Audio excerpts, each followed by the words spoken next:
श्री शिवाय नमस्तुभ्यम। नमस्कार दोस्तों, स्वागत है आपका अपने यूट्यूब चैनल प्रतिमाज़ यूनिक डायरी में। दोस्तों, आ गया है बुधवार का दिन और बुधवार के दिन इस बार पड़ रही है गणेश चतुर्थी का दिन पड़ रहा है।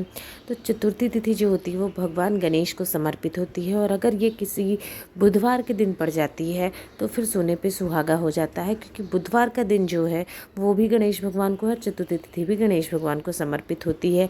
तो इस वीडियो में दोस्तों पूज्य गुरुदेव पंडित जी प्रदीप मिश्रा जी की कथाओं से सुनकर समझकर आपको 3 उपाय बताएंगे जो कि आपके जीवन को सुखमय और आसान बनाने का काम करेंगे। अगर आपको वीडियो पसंद आए तो वीडियो को लाइक करिए, ज़्यादा से ज़्यादा शेयर करिए और चैनल को सब्सक्राइब करिए। साथ ही कमेंट बॉक्स में श्री शिवाय नमस्तुभ्यम या ओम नमः शिवाय लिखना ना भूलें।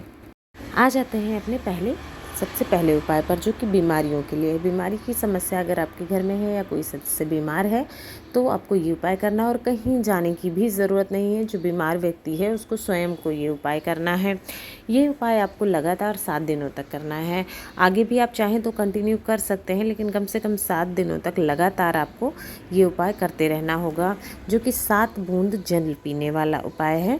इसके लिए क्या करना है, आपको सबसे पहले जो आपका रसोई घर है वहाँ पर, जहाँ पर भी आप पानी का मटका रखते हैं, आरओ से डायरेक्ट पानी लेते हैं, जहाँ भी है वहाँ जाकर आपको खड़े हो जाना है, या पानी भर के रखते हैं पीने के लिए, जिस भी तरीके से आप पानी पीते हैं वहाँ पर जाना है आपको। और एक कटोरी में उसी चीज़ से थोड़ा सा पानी ले लेना है, थोड़ा सा बूंद बूंद करके ले लेना है, ठीक है। और उसके बाद आपको क्या करना है, जब अपने कटोरी में पानी डालेंगे, थोड़ा सा ही पानी डालना है, तब आपको तुमरुका महादेव का नाम लेना है, तुमरुका जी का नाम लेना है आपको, ठीक है। और वो जल डाल देना है। उसके बाद जब आपने जल डाल दिया तुमरुका जी का नाम लेकर के, फिर आपको जो पीने वाला पानी, जैसे आप ग्लास में पानी पीना चाहते हैं किसी बर्तन में, तो आपको क्या करना है, वो जो चुटकी भर जल आपने निकाला था उसी जल को बाकी के ग्लास के पानी में आपको मिला देना है। और आपको अब कौन से महादेव का नाम लेना है, आपको कुंदकेश्वर महादेव का नाम लेना है, क्योंकि बीमारी के लिए कुंदकेश्वर महादेव को स्मरण किया जाता है, उनका नाम लेना है। और 7 बार में ये जल आपको पीना है। एक ही बार में सारा नहीं पी लेना है, 7 बार में आप एक बार में थोड़ा ख़त्म कर दीजिए, फिर दोबारा से थोड़ा ख़त्म कर दीजिए, फिर 3, इस तरह 7 बार में आपको ख़त्म करना है वो जल, पूरे ग्लास का जितना भी आपने भर के रखा है गिलास या कटोरी में। ये उपाय आपको पूरे 7 दिन करना है। जैसे चतुर्थी तिथि से आप शुरू कर रहे हैं तो अगले दिन यानी कि मंगलवार के दिन तक ख़त्म करना है। आगे चाहें तो कंटिन्यू कर सकते हैं। समय ज़रूर कर लीजिएगा कि जैसे रोज़ 10 से 11 के बीच में कर रहे हैं तो डेली ही आप 10 से 11 के बीच में ये क्रिया करें, ये उपाय करना है आपको। इस बात का आपको ध्यान रखना है। उस जो बीमार व्यक्ति स्वयं करेगा ये उपाय, उसको खुद ही दिखेगा कि स्वास्थ्य में थोड़ा थोड़ा सा लाभ होना शुरू हो रहा है। आ जाते हैं दूसरे उपाय पर। दूसरा उपाय जो है, बच्चों की बुद्धि, ज्ञान, विवेक या बड़ों किसी के भी लिए, किसी की भी समझदारी के लिए आप ये उपाय करना चाहते हैं, उनकी बुद्धि का विकास हो, ज्ञान का विकास हो। ज़्यादातर बच्चों के लिए ये किया जाता है कि उनको पढ़ाई लिखाई में अच्छी तरह से आगे बढ़ें या पूर्ण संपूर्ण विकास हो, इस तरह की चीज़ों के लिए उपाय करना चाहते हैं। जीवन के विघ्न हरे, जो कष्ट हैं, दुख हैं, वो दूर हो जाएं, कष्टों को दूर करना चाहते हैं तो ये उपाय आपको करना है। इसके लिए लेना है 1 लोटा जल। कितना? 1 लोटा जल आपको लेना है और तांबे के लोटे में, और साथ ही साथ 7 मूंग के दाने लेने हैं। मूंग के दाने सड़े, जैसे अक्सर कीड़े लग जाते हैं, पता नहीं लगता है, तो ध्यान देना है। साफ सुथरे 7 आपको मूंग के दाने लेने हैं, हरे वाले मूंग के दाने। 2 चीज़ें लेनी है। सुबह चाहें तो सुबह भी ये उपाय आप कर सकते हैं और शाम को चाहें तो शाम को भी कर सकते हैं, कभी भी। दोनों चीज़ें लेकर के आपको चले जाना है शिव मंदिर में, शिवलिंग के पास। जब आप वहाँ पहुँच जाते हैं तो आपको कैसे ये उपाय करना है।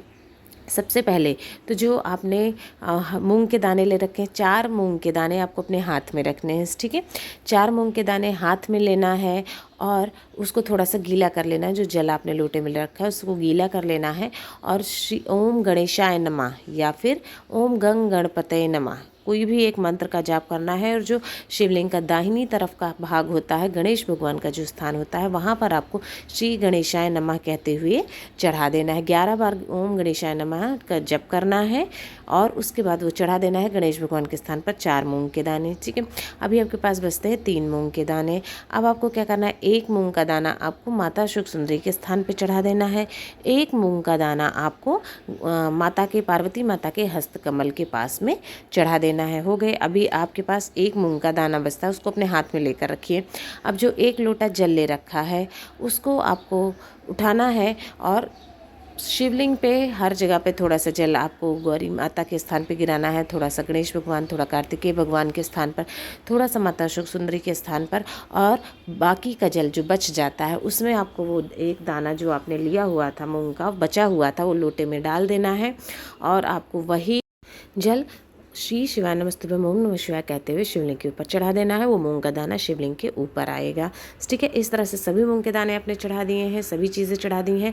अब आपको अपनी जो भी मनोकामना है, बच्चे के लिए करना चाहते हैं, बड़े के लिए बुद्धि ज्ञान विवेक, या चाहते हैं कि हमारे दुख विघ्न जो है, विघ्न हरता है गणेश भगवान, गणेश भगवान हमारे विघ्नों को हर लीजिए, हमारे कष्टों को दूर करिए, उस तरह की आपको प्रार्थना करनी है, मनोकामना व्यक्त कर देनी है। चतुर्थी तिथि का बहुत अच्छा उपाय है। गणेश भगवान और भगवान भोलेनाथ आपके कष्टों को दूर कर देते हैं। बुद्धि ज्ञान, बच्चों की बुद्धि जो है वो खुल जाती है और समझदारी भरा काम होने लगता है, शिक्षा में विकास होता है।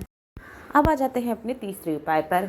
तीसरा उपाय जो है वह मुख्यतः तो धन संपदा के लिए है। धन संबंधी कोई भी परेशानी है, कोई भी समस्या है, माता लक्ष्मी की कृपा प्राप्त करना चाहते हैं, साथ ही साथ जीवन में जो भी कष्ट परेशानियां हैं, दुख दूर करना चाहते हैं, तो ये उपाय आपको ज़रूर करना चाहिए।